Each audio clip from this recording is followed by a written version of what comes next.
आज the John एंकरबर्ग show में सबसे बड़ी रुकावट क्या है जो लोगों को परमेश्वर के अस्तित्व के बारे में विश्वास करने से रोकती है। बहुत से लोग कहते हैं ये दुष्ट और दुखों की समस्या है। सवाल है कि कैसे भला परमेश्वर जो पूरा प्रेमी और सर्व सामर्थी है वह इस संसार में इतनी बुराई और दुखों को आने देता है। आज मेरे मेहमान हैं इसके भावनात्मक और बुद्धिमत्ता के पहलू के बारे में बताएंगे फिलोसोफर डॉक्टर विलियम लेन क्रेग। इन्हें हमारी पीढ़ी के सबसे बड़े मसीह फिलोसोफर के रूप में जाना जाता है। डॉक्टर क्रेग के पास फिलोसॉफी में पीएचडी है बर्मिंघम यूनिवर्सिटी इंग्लैंड से और साथ ही डॉक्टर ऑफ थियोलॉजी डिग्री है म्यूनिक की यूनिवर्सिटी से। हमारे साथ आज के इस प्रोग्राम में जुड़ जाए द जॉन एंकरबर्ग शो में।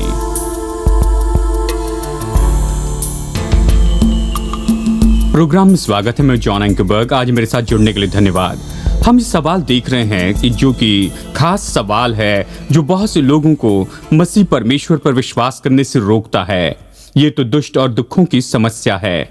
सवाल ये है कि कैसे भला परमेश्वर जो बड़ा प्रेमी और सर्वसामर्थी है इस संसार में इतने दुखों और परेशानी को आने दे सकता है। आज मेरे मेहमान हैं संसार के विख्यात फिलोसोफर डॉक्टर विलियम लेन क्रेग। और डॉक्टर क्रेग, आप इस सवाल के बारे में कैसे जवाब देंगे?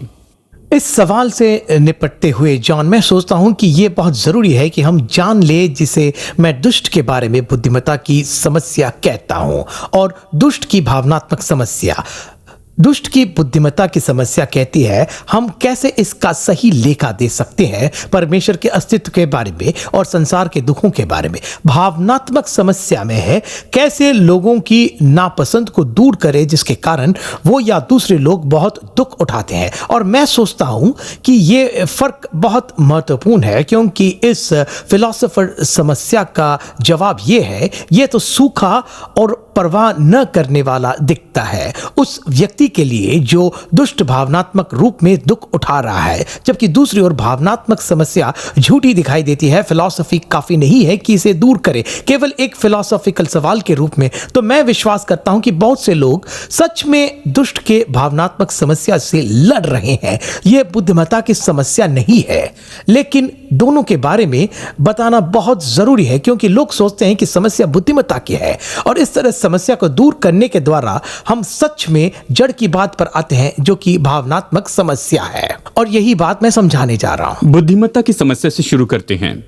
बुद्धिमत्ता की समस्या फिर से दो वर्जन में आती है जिसे जानना बहुत जरूरी है, लॉजिकल वर्जन और प्रोबेबिलिटी वर्जन में।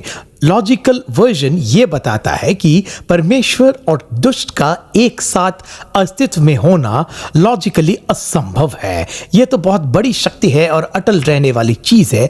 एक रह सकता है तो दूसरा नहीं रह सकता। और जबकि दुष्ट और दुख अवश्य ही अस्तित्व में है, इसलिए यह माना जाता है कि परमेश्वर नहीं है। इसके विरुद्ध में प्रोबेबिलिस्टिक वर्जन कहता है कि परमेश्वर और दुष्ट का एक साथ होना लॉजिकली संभव हो सकता है। ठीक है, हम इसे देख सकते हैं, लेकिन कुछ भी हो यह बिल्कुल सही नहीं है। यानी संसार में दुष्ट और दुख है तो परमेश्वर का अस्तित्व नहीं हो सकता है। जी, पहले के बारे में बताइए। अब बुराई की समस्या के बारे में लॉजिकल समस्या सामान्य रूप में कहती है ये दोनों संभावनाएं एक दूसरे के साथ लॉजिकली नहीं रह सकती है।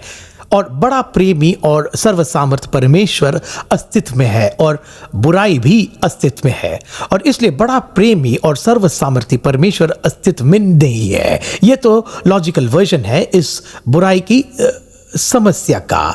इस वर्जन में समस्या ये है जॉन कि अब तक कोई भी लॉजिकल फर्क को नहीं दिखा सका। इन दो बातों में कुछ भी हो ये एक दूसरे का इनकार नहीं कर सकते हैं।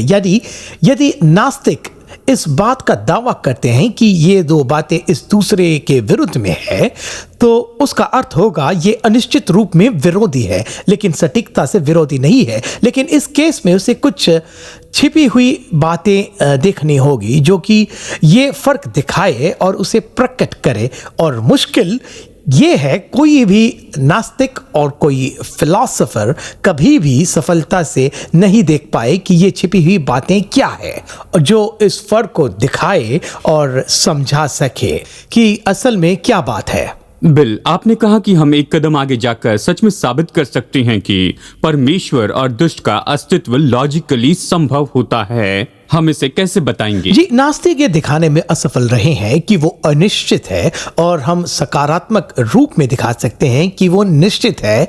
हमें बस यही करना है कि तीसरा प्रीमाइस जोड़ना है, जो कि परमेश्वर के बारे में निश्चित है कि परमेश्वर सर्वसामर्थी और बड़ा प्रेमी है, और ये बताए कि दुष्ट अस्तित्व में है।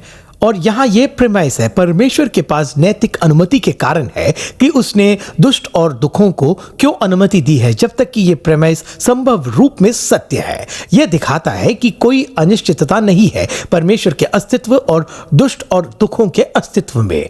तो नास्तिक के पास बहुत बड़े बोझ का सबूत है कि दिखाए कि ये नैतिक रूप में असंभव है कि परमेश्वर के पास नैतिक पर्याप्त कारण है कि उसने संसार में दुष्ट और दुखों को आने दिया है, और कोई भी नास्तिक कभी सफल रूप में इस बात को साबित नहीं कर पाए। और इसलिए आज मैं अपने दर्शकों को बड़ी खुशी से यह कहता हूं कि फिलोसोफर के बीच ये बात बड़े रूप में मानी जाती है, यहां तक कि नास्तिक फिलोसोफर द्वारा कि यह दुष्ट की समस्या का लॉजिकल वर्जन हल किया गया है। समस्या का यह वर्जन बाजू रख दिया गया है, और कोई भी लॉजिकल अनिश्चितता नहीं है परमेश्वर और इस संसार के दुष्ट और दुखों के बारे में। जी, और लोग जानना चाहते हैं वो सारे कारण कि क्यों फिलोसोफर इस निष्कर्ष पर आए हैं, तो वो आपकी किताब रीजनेबल फेथ पढ़ सकते हैं, और यहाँ पर वो है।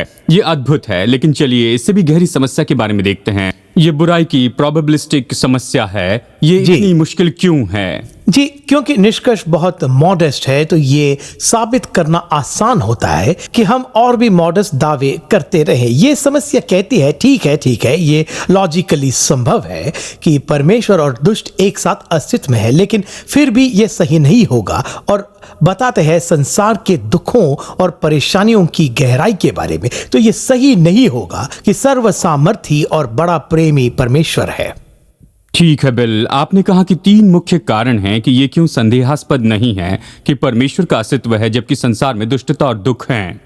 जी, मैं सोचता हूं कि नास्तिक अभी भी सबूत का बोझ नहीं उठा सकते हैं जो ये दिखा सके कि संसार में बुराई और दुख परमेश्वर के अस्तित्व को सही न दिखा सके। पहला कारण यह है कि हम सही परिस्थिति में नहीं है कि किसी भी भरोसे के साथ ये कह सके कि ये संभावनाएं दिखाएं कि परमेश्वर के पास पर्याप्त नैतिक कारण नहीं है इस बुराई के लिए जो हम इस संसार में देखते हैं। सीमित व्यक्ति के रूप में हम सीमित है बुद्धिमत्ता में, प्रकाशन में, स्पेस और समय में, और यह हो सकता है कि परमेश्वर ने इस संसार में बुराई और दुखों को अनुमति इसलिए दी होगी ये हमारी सीमित बुद्धि से न समझ सके। परमेश्वर बड़ा महान है जो इतिहास का अंत शुरू से ही देखता है और सारी घटनाओं को निश्चित करता है उस निश्चित अंत के लिए। और हो सकता है कि इसका कारण यह है कि परमेश्वर इन्हें बुराई और दुखों को इसलिए आने दिया है जो हमारे सीमित समझ के अनुसार है, जो शायद इतिहास में अब से सैकड़ों साल के बाद भी प्रकट न हो, शायद और किसी देश में हो।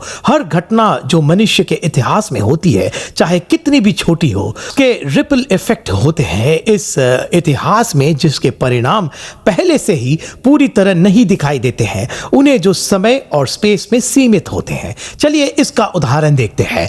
आधुनिक साइंस में यह बात बहुत तेजी से बढ़ रही है जिसे केओस थ्योरी कहते हैं। वैज्ञानिकों ने दिखाया कि चाहे कोई घटना छोटी ही हो, जो तितली के पंखों के फड़फड़ाने जैसे हो, जो फूल पर बैठती है अफ्रीका के जंगल में, वो सक्रिय कर सकती है ऐसी शक्ति जिसके कारण आगे जाकर एक बवंडर आएगा वहां अटलांटिक समुद्र में, और जबकि कोई भी उस तितली को नहीं देखता है। क्या सिद्धांतों में कभी किसी ने ऐसे प्रभाव का अनुमान लगाया है? अब इसी तरह से किसी मासूम की हत्या होना या बच्चा लुकीमिया से चल बसा, ये इतिहास में रिपल इफेक्ट भेजता है। तो इसे होने देने के लिए परमेश्वर के नैतिक कारण शायद हमारा जीवन काल में कभी प्रकट न हो, और हम इस तरह से निश्चित होते हैं कि किसी भी तरह से इस तरह के परिणामों की अपेक्षा भी नहीं करते हैं। जब हम समझते हैं परमेश्वर के पूरी मनुष्य जाति के इतिहास के प्रयोजन के बारे में सोचते हैं, और वो चला रहा है स्वतंत्र इच्छा रखने वाले मनुष्य को कि उससे निश्चित अंत प्राप्त कर सके। मैं सोचता हूं कि आप देख सकते हैं आशाहीनता को कि हम इसे देखकर किसी तरह के भरोसे के साथ कह सके कि यह सही है कि परमेश्वर के पास काफी नैतिक कारण है कि संसार में हम किस बुराई को देखते हैं उसे अनुमति दे। दूसरा कारण कि आप क्यों कह रहे हैं कि ये क्यों सही नहीं कि परमेश्वर अस्तित्व में है और बुराई और दुख अस्तित्व में है, कि हमारे पास बाइबल के कुछ सिद्धांत हैं जो दुष्ट के अस्तित्व को मानते हैं, और ये कैसे होता है?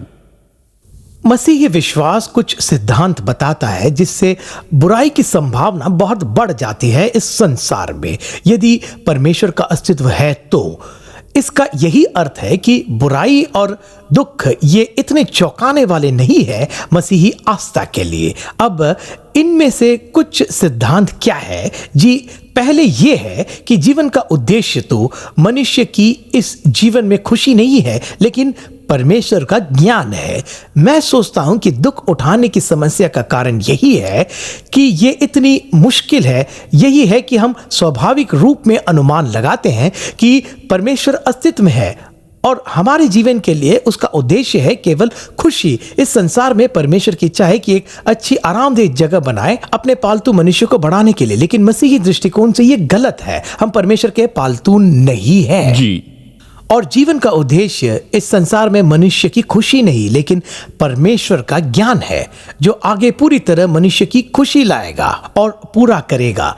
इसलिए इस जीवन में बहुत सी बुराई होती है जो पूरी तरह से व्यवहारिक नहीं है कि मनुष्य की खुशी को उत्पन्न करे, लेकिन जरूरी नहीं कि व्यवहारिक न हो कि परमेश्वर के बारे में गहरा ज्ञान उत्पन्न करे। हो सकता है कि संसार की बुराई और दुखों के द्वारा परमेश्वर सच में इसका उपयोग करता है कि लोगों को अपने बारे में गहरी ज्ञान में लेकर आए। जी, आपने कहा दूसरा कारण, बाइबल का कारण, कि मनुष्य तो परमेश्वर से और उसके उद्देश्यों से बलवा करने की दशा में है। बिल्कुल, मनुष्य जाति तो परमेश्वर के विरुद्ध में बलवा करने की दशा में है। उसने परमेश्वर के नैतिकता के नियम तोड़े हैं। उसने खुद को अनैतिकता में और लालच में डुबो दिया है। और भयानक तो यह है कि मनुष्य दूसरे मनुष्यों से अमानवीय व्यवहार करता है। यह तो बताता है कि मनुष्य की नैतिकता का स्तर घट गया है, परमेश्वर के साथ आत्मिक रूप में दूर हो गए हैं। और बाइबल कहती है कि परमेश्वर इसे रोकने के लिए हस्तक्षेप नहीं करता है, वो मनुष्य की अनैतिकता को अपनी मंजिल तक जाने देता है। और ये तो केवल इस बात को दिखाता है कि हमें परमेश्वर की क्षमा चाहिए और नैतिक शुद्धिकरण और उद्धार चाहिए। तो जब मसीह लोग बाइबल में पढ़ते हैं तो संसार में बुराई को देखकर नहीं चौंकते। बिल्कुल, और सच में मसीही तो इसकी अपेक्षा करेंगे हमारी परमेश्वर से दूर रहने की दशा के बारे में। आपने कहा कि बाइबल का तीसरा सिद्धांत है कि परमेश्वर का ज्ञान अनंत जीवन की ओर ले जाता है, जो बहुत जरूरी है। यह बहुत ही जरूरी है। यह जीवन केवल इतना ही नहीं है। बाइबल के दृष्टिकोण से यह जीवन तो मुश्किलों से भरा और सकरा मार्ग है जो परमेश्वर के अनंत काल के बड़े भोज के हॉल में लेकर जाता है। और जिन्होंने अपना दुख सह लिया है और इस जीवन में दर्द सहा है और परमेश्वर पर भरोसा रखा है, वो इस जीवन में पीछे देखेंगे और कहेंगे कि इसमें से जाना तो करोड़ों करोड़ों और करोड़ों बार योग्य रहा है कि हम इस आनंद और खुशी को पा सके जो उनके पास स्वर्ग में होगा। प्रेरित पौलुस बहुत दुखों से भरा जीवन जिया जब हम ये सोचते हैं, लेकिन फिर भी वो लिखता है, इसलिए हम आस नहीं छोड़ते क्योंकि हमारा पल भर का हल्का क्लेश हमारे लिए बहुत ही महत्वपूर्ण और अनंत महिमा उत्पन्न करता जाता है। हम तो देखी हुई वस्तुओं को नहीं परंतु अंधे की वस्तुओं को देखते रहते हैं, क्योंकि देखी हुई वस्तुएं थोड़े ही दिन की है परंतु अंधे की वस्तुएं सदा बनी रहती है। और एक और बात, पौलुस कल्पना में इसे नापता है, इस जीवन की सड़ाहट और दुखों की तुलना करता है उस अनंत काल की महिमा से जो परमेश्वर अपनी संतानों पर स्वर्ग में उंडेलता है। और वो कहता है कि महिमा का वजन इतना ज्यादा है कि इस जीवन के दुख योग्य नहीं है उसकी तुलना में। और इस बारे में सोचिए, जितना ज्यादा समय हम अनंत काल में परमेश्वर के साथ बिताएंगे उतना ज्यादा इस जीवन का दुख घटते जाएगा तुलना में। और सच में ये तो बिल्कुल छोटे पल होंगे। इसलिए पौलुस इसे कहता है, पल भर का हल्का सा क्लेश, वो जो भयानक रूप में दुख उठा रहे थे उनके बारे में अनदेखा नहीं कर रहा था। देखा जाए तो वो उनमें से एक था, लेकिन वो समझ गया था कि अनंत काल की ज्योति में इस जीवन के दुखों की तुलना उस आनंद और आशीष से नहीं कर सकते जो परमेश्वर स्वर्ग में अपनी संतानों को देगा। बाइबल का चौथा कारण है कि परमेश्वर का ज्ञान समझ से परे भला है, ऐसे आपने कहा है, इसे बताइए। ये बात पौलुस ने वही बताई इस वचन में जो हमने अभी पढ़ा है। वो कहता है कि इस जीवन के दुखों की तुलना नहीं की जा सकती है उस आशीष से जो हम स्वर्ग में पाएंगे। परमेश्वर को जानना जो अनंत भलाई और प्रेम का स्रोत है, वो समझ से बाहर भला है। इस जीवन के दुखों की तुलना इससे नहीं की जा सकती है। इसलिए जो व्यक्ति परमेश्वर को जानता है, चाहे वो कितना भी दुख उठाए, चाहे उसका दर्द कितना भयानक हो, वो फिर भी सच में कह सकता है परमेश्वर भला है मेरे लिए, क्योंकि वो जानता है कि परमेश्वर बयान से बाहर भला है। वे 4 मसीही सिद्धांत यदि सच है तो ये अनिश्चितता घटते हैं कि संसार की बुराई और दुखों के लिए परमेश्वर के अस्तित्व का इनकार करे। तो मैं सोचता हूं कि अंत में बात तो यही है कि संसार में बुराई और दुख उठाना तो मसीह परमेश्वर के अस्तित्व को दूर नहीं करता है, लेकिन इसके विपरीत मैं सोचता हूं कि मसीही परमेश्वर का अस्तित्व तो ये और भी निश्चित करता है जब हम संसार की बुराई और दुखों को देखते हैं। ठीक है बिल, चलिए मुद्दे को बदलकर हमारी आउटलाइन पर वापस चले कि आपने कहा तीसरा कारण है जो दिखाता है कि परमेश्वर अस्तित्व में है और यह भी बताता है कि बुराई भी अस्तित्व में है। ये तो इसके लिए एक महान सबूत है। बिल्कुल, जब नास्तिक कहते हैं कि संभव नहीं हो सकता कि परमेश्वर अस्तित्व में है, हमें तुरंत खुद से पूछना चाहिए संभवतः का मतलब क्या। संभावना पृष्ठभूमि की जानकारी पर आधारित होता है। उदाहरण के लिए स्वेन एक जवान स्वीडिश व्यक्ति है और ये 90% संभावना है कि जवान स्वीडिश लोग स्की करते हैं। अब पृष्ठभूमि से मिली इस जानकारी के कारण ज़्यादा संभावना है कि स्वेन एक स्कीयर है। लेकिन अब कहिए कि हमने और भी पृष्ठभूमि की जानकारी जमा की है कि स्वेन एक डबल एम्प्यूटी है और 95% स्वीडिश डबल एम्प्यूटी स्की नहीं करते हैं। तो अब अचानक इस नई पृष्ठभूमि की जानकारी पर ज़्यादा संभावना नहीं है कि स्वेन एक स्कीयर है। यानी जब कोई कहता है कि संभावना नहीं है कि प्रभु का अस्तित्व हो, हमें तुरंत ही पूछना होगा संभावना नहीं है कि ये किसके संबंध में है, संसार की बुराई और दुखों के संबंध में। जी, यदि अपनी पृष्ठभूमि की जानकारी से आप केवल यही देखते हैं, कोई आश्चर्य नहीं है कि परमेश्वर का अस्तित्व संभव नहीं दिखेगा इस बात से। लेकिन यह सच में दिलचस्प सवाल नहीं है। देखिए, दिलचस्प सवाल यह है जो पृष्ठभूमि की पूरी जानकारी पर आधारित होता है, क्या परमेश्वर का अस्तित्व संभव है। और मैं मानता हूं जब हम जानकारी को पूरी तरह से देखते हैं परमेश्वर के अस्तित्व के संबंध में, तो परमेश्वर का अस्तित्व तो बहुत संभव दिखता है, चाहे हम बुराई और दुखों की बातों के कारण उसके अस्तित्व की संभावना का इनकार करें। और इस बात को हमें पूर्ण रूप से समझना चाहिए। देखिए, बहुत सी छोटी छोटी जानकारी है जो आपने कहा कि आपकी बात की मदद करती हैं, इसे जरा बताइए। मेरे डिबेट और आर्टिकल्स में मैंने परमेश्वर के अस्तित्व के बारे में बहुत से विवादों का जवाब दिया है। उदाहरण के लिए मैं सोचता हूं कि कुछ न होने के बजाय परमेश्वर सबसे अच्छा विवरण है कि संसार क्यों अस्तित्व में है। मैं सोचता हूं कि परमेश्वर सबसे अच्छा विवरण है संसार के शुरू के बारे में एक निश्चित भूतकाल में। मैं सोचता हूं कि परमेश्वर सबसे अच्छा विवरण है संसार के फाइन ट्यूनिंग के लिए या बुद्धिमत्ता के प्रति उत्तर के जीवन के लिए। मैं सोचता हूं कि परमेश्वर सबसे अच्छा विवरण है संसार में नैतिक मूल्यों और कामों के बारे में। और मैं बहस करता हूं कि परमेश्वर सबसे अच्छा विवरण है यीशु के जीवन, मृत्यु और जी उठने के बारे में ऐतिहासिक तथ्यों के लिए। यानी जब हम पृष्ठभूमि की जानकारी के पूरे विवरण के बारे में देखते हैं, मैं सोचता हूं कि यह बहस यह संभव बनाती है कि परमेश्वर का अस्तित्व है, चाहे यह भी कहने के लिए संभावना हो कि बुराई और दुखों से परमेश्वर के अस्तित्व के बारे में सवाल उठाए।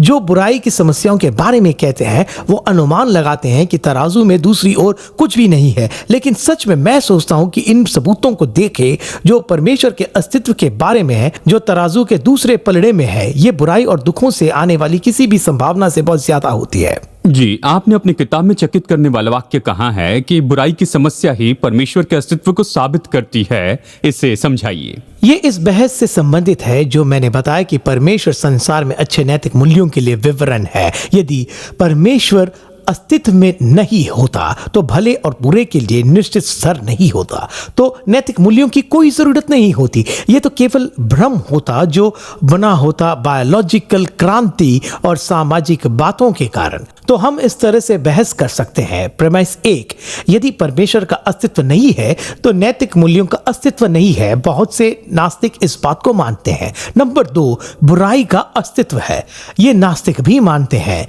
3, इसलिए अच्छे नैतिक मूल्यों का अस्तित्व है, खासकर बुरी बातें होती हैं तो इसमें चौथी बात आती है कि परमेश्वर का अस्तित्व है। यानी व्यवहारिक रूप में बुराई भावनात्मक रूप में परमेश्वर के अस्तित्व के बारे में सवाल उठाता है, तो गहरे फिलॉसफिकल स्तर पर बुराई सच में परमेश्वर के अस्तित्व को साबित करती है, क्योंकि परमेश्वर न हो तो बुराई और भलाई अपने आप में अस्तित्व नहीं रखेगी। बिल, मैं सोचता हूं कि लोग इस बात को जान ले कि मसीह विश्वास में बुराई की भावनात्मक संभावना के बारे में भी कहने के लिए बहुत कुछ पाते हैं। बिल्कुल सही। ये मानसिक विचारधारा बुराई की समस्या का बुद्धिमत्ता से जवाब देना, शायद ये उन्हें सांत्वना न दे जो सच में जा रहे हैं भयानक भावनात्मक दर्द से, दुखों के परिणामों में। तो सवाल उठता है कि क्या मसीही विश्वास बुराई की भावनात्मक समस्या के बारे में कुछ कहता है? मैं सोचता हूं कि ये निश्चित देता है जॉन, क्योंकि देखिए परमेश्वर कोई दूर रहने वाला सृष्टिकर्ता नहीं है जो दूर खड़े रहता और अपने बनाए संसार के लिए ठंडे विचार रखता। नहीं, वो तो प्रेमी दयालु पिता है जो हमारे दुखों को बांटता है और हमारे साथ दुखी होता है। सच में यीशु मसीह के व्यक्तित्व में और मनुष्य के इतिहास में वो हमारे साथ मिलता है, हमारे दुख और हमारे पापों को उठाने के द्वारा। एल्विन प्लांटिंगा, जो आज संसार में सबसे बड़े फिलोसोफर है, उन्होंने इस समस्या के बारे में इस तरह से लिखा, जैसे विश्वासी इन चीजों को देखते हैं तो परमेश्वर चुपचाप आराम से अपनी सृष्टि के दुख उठाने को नहीं देखता। वो भीतर आता है और हमारे दुखों को बांटता है। वो इस दुख को सहता है कि अपने पुत्र को देखे जो त्रिएकता का दूसरा व्यक्ति है। वो दुखों को सहता और क्रूस पर शर्मिंदा होकर मारा जाता है। मसीह को तैयार किया गया कि वो नरक की पीड़ा को सहता जाए, कि पाप पर जय पाए और मृत्यु पर और बुराई पर जो हमारे संसार में दुख लाते, और हमें वो महिमामय जीवन दे जो कल्पना से भी बढ़कर है। वो हमारे बदले में दुख उठाने के लिए तैयार किया गया कि वो उन दुखों को सहे जिससे हम नई शुरुआत पाए। देखिए, क्रूस पर मसीह ने निर्दोष होते हुए वो दुख उठाया जो हम में से कोई भी सह नहीं सकता था। उसने पूरे संसार के पाप के लिए दंड उठाया।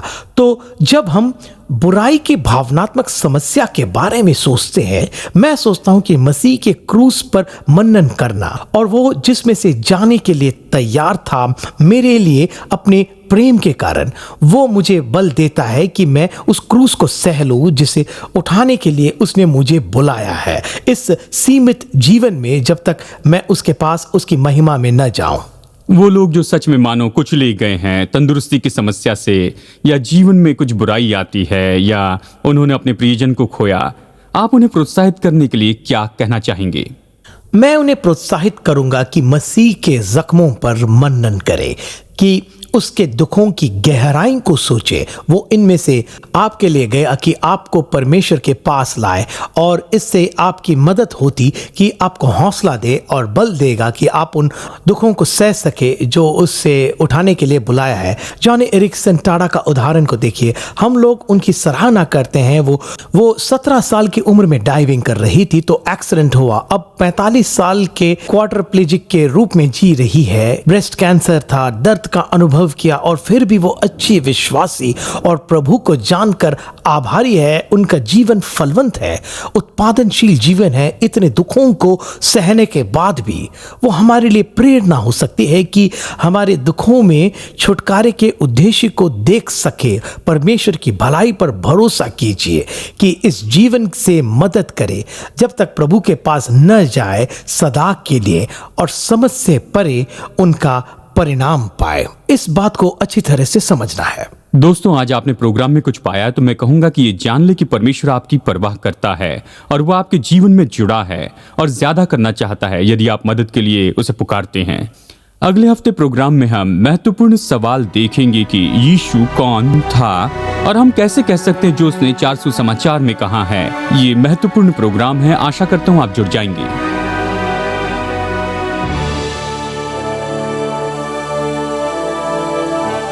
आज हमारे साथ में जुड़ने के लिए धन्यवाद। यहाँ जॉन एंकरबर्ग शो में यदि आप विश्वासी होने में दिलचस्पी लेते हैं तो कृपया हमारी वेबसाइट jashow.org पर जाए और क्लिक कीजिए बिकमिंग अ क्रिश्चियन पर, जो हमारे होम पेज के ऊपरी भाग में है।